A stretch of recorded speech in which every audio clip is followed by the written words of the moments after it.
kerasa gitu getarannya ke tribun itu kerasa banget gitu. Terus yang tidak bisa dideskripsikan oleh video, oleh kamera gitu ya, secanggih apapun kameranya, itu adalah kecepatan real di sirkuit gitu.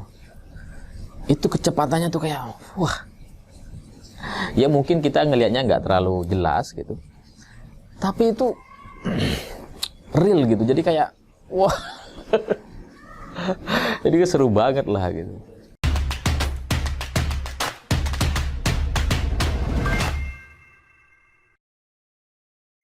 Selamat pagi semuanya.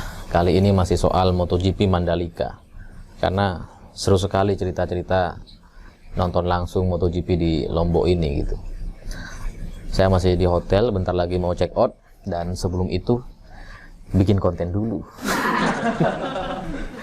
Ya, banyak orang yang nanya gitu.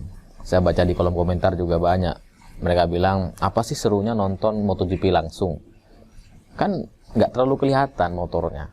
Terus kalau nonton di TV itu kan jelas gitu, posisi-posisinya ada di mana, jaraknya seberapa, terus motornya tuh kelihatan banget, besar banget gitu. Bisa satu layar kan kalau di TV gitu. Kalau nonton langsung kan nggak bisa gitu. Ya, kalau menurut saya sih bener juga gitu. Jadi semua olahraga yang isinya tuh stadion atau ada tribunnya gitu ya untuk penonton, yaitu selalu lebih besar di TV. Semua, badminton, ya bola, sepak bola. Kalau gocek-gocek langsung itu kan nggak ada replaynya kalau jatuh gitu. MotoGP juga sama sih. Kemarin ada crash gitu kan, terus kita kan nggak bisa ngelihat replaynya gitu. Ya bisa sih di TV, karena di sirkuit tuh ada TV-nya juga. Jadi kita ke sirkuit tuh sambil nonton TV. Nonton TV bareng lah kira-kira gitu. Keseruannya tuh mungkin gini, bisa saya jelasin gitu. Karena kalau kita nonton langsung di sirkuit gitu, itu ya sama, euforianya tuh mirip-mirip di stadion sepak bola, mirip lah.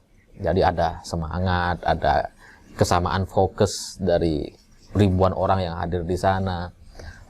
Ya, ketika kalau MotoGP gitu ya, MotoGP itu ketika motor-motor itu mulai ngegas gitu, waduh, itu suaranya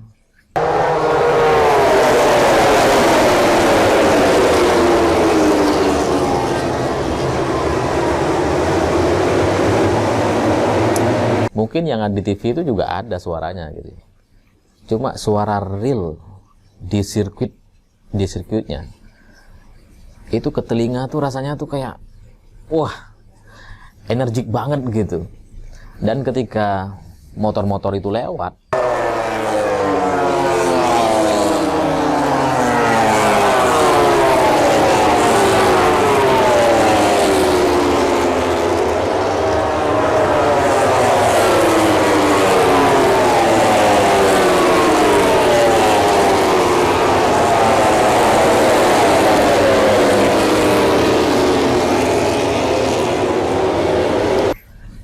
itu nggak cuma suaranya yang bikin kita itu kayak seneng gitu ya, tapi ketika lewat itu getarannya tuh kayak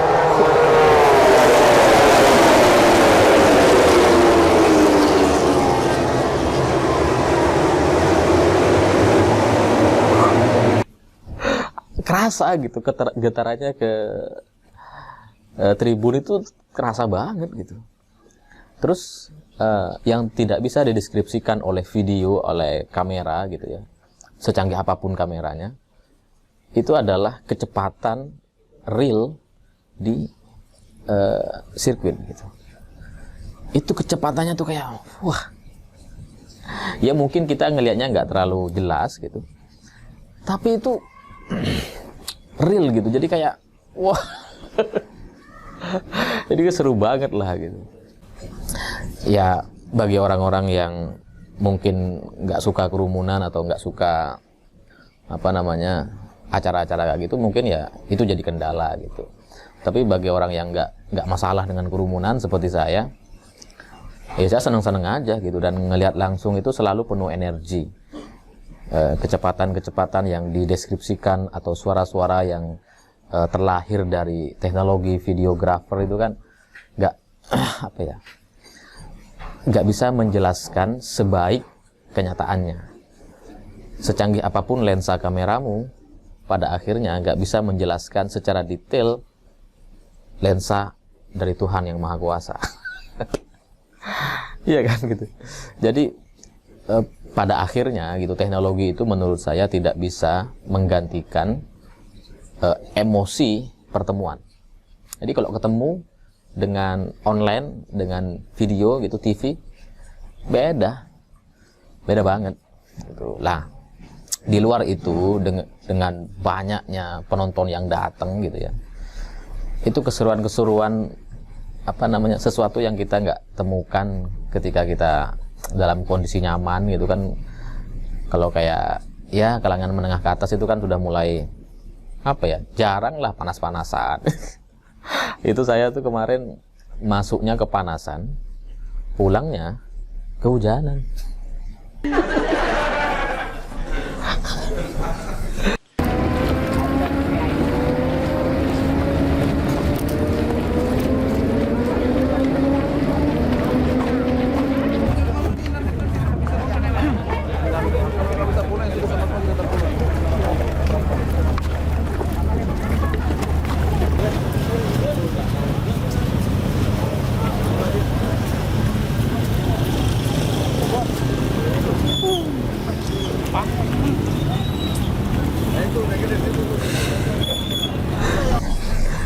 Terus ada banyak cerita lucu lah, dan ada juga anak kecil yang kehilangan bapaknya.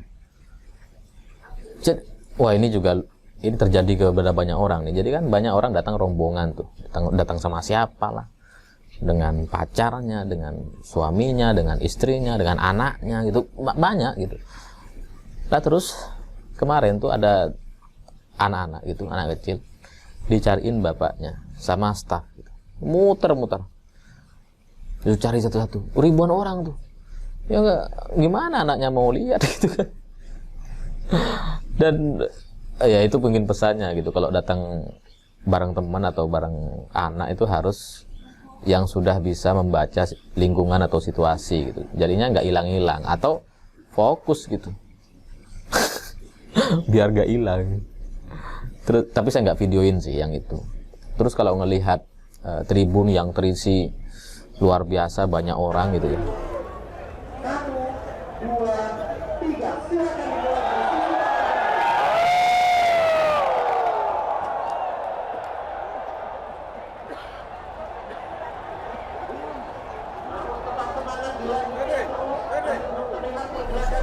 saya tuh ngantri tuh udah kayak apa gitu. Panjang banget antriannya dan panas gitu. Pulangnya juga panjang banget dan hujan.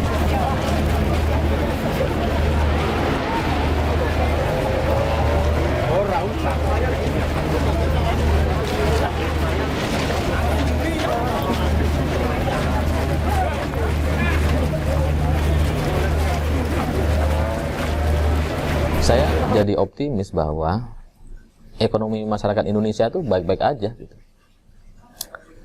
Ya meskipun sekarang kita lagi banyak mengeluh atau bicara soal minyak goreng, tapi kan menjadi nggak relevan gitu. Saya sendiri beli tiket 1.610 apa gitu ya. Tapi yang selain saya, itu ada ribuan orang gitu. Termasuk Pak Anies tuh satu tribun sama saya.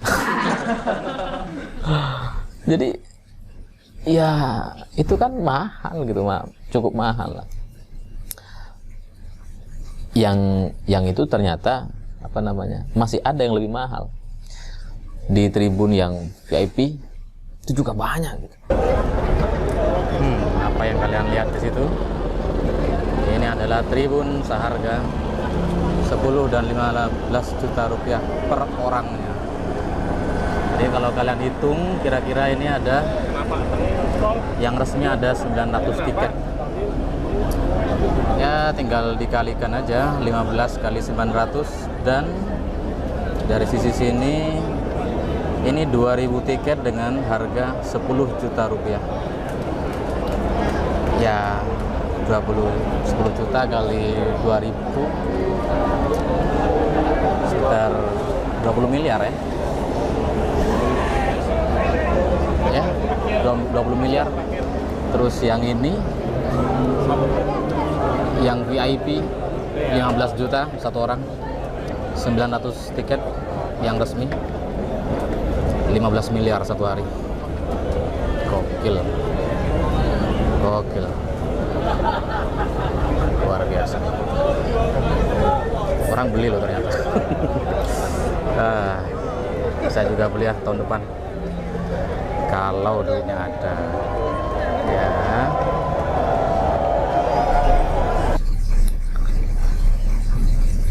Jadi kalau kemudian kita masih bicara soal minyak goreng, sementara orang bisa beli satu tiket 10 juta, 15 juta.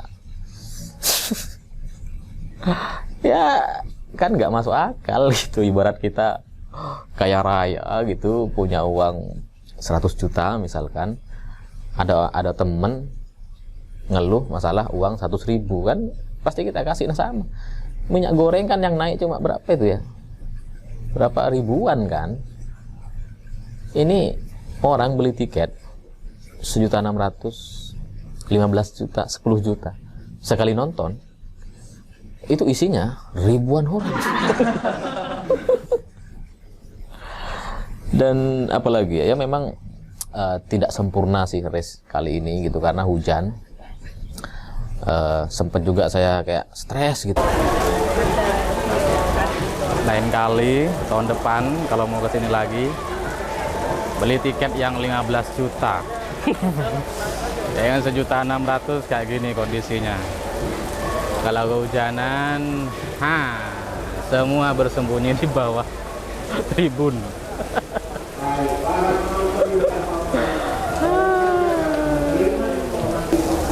Dan ini udah ditunda 3 kali. Dari jam 14 ditunda jadi jam 15. Ditunda lagi 15.45, sekarang ditunda lagi 15. Ditunda lagi menjadi 16. Jadi 2 jam ditunda. Dan hujannya nggak mau reda. Nggak tahu deh. Mungkin perlu ditunda besok. biar Marquez bisa berlaga. Itu pun kalau bisa ya. Kalau nggak bisa, nggak tahu juga. Asli sedih banget sih.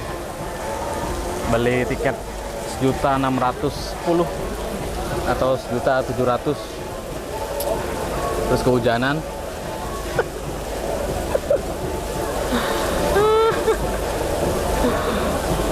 Tapi tetap dinikmati. Tetap dinikmati. Karena apa? Karena rasa cintamu. Coba lihat. Lihat tuh.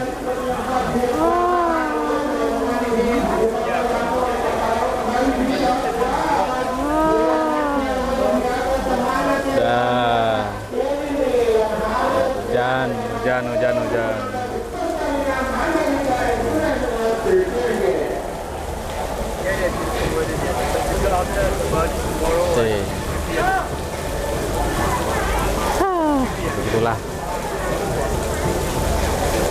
Begitulah guys. Nanti deh ceritanya di kamar kalau udah gak hujan. Wah gila, sampai 2 jam ditunda gitu. Ya cuma apa ya? Ya untungnya panitia tuh sabar, tahu lah mengendalikan suasana gitu. Dan akhirnya bisa race jam berapa? Jam 4 gitu. Mestinya tuh jam 2 gitu. Jadi 2 jam ditunda. Banyak orang kecewa, banyak orang yang wah kelamaan gitu. Sampai saya tuh ngerasa kayaknya ditunda 3 bulan lagi aja gitu, nunggu Marquez sembuh. Tapi kan nggak bisa gitu. Nggak bisa. Ya akhirnya bisa race dan kita bisa lihat pemandangan yang luar biasa gitu. Sampai Oliveira itu sebagai pemenang gitu, sebagai juara di Mandalika, itu berterima kasih, lucu ya, berterima kasih kepada staf hotel Pak Risman. Betapa luar biasanya Pak Risman sampai bisa mempengaruhi seorang rider top dunia.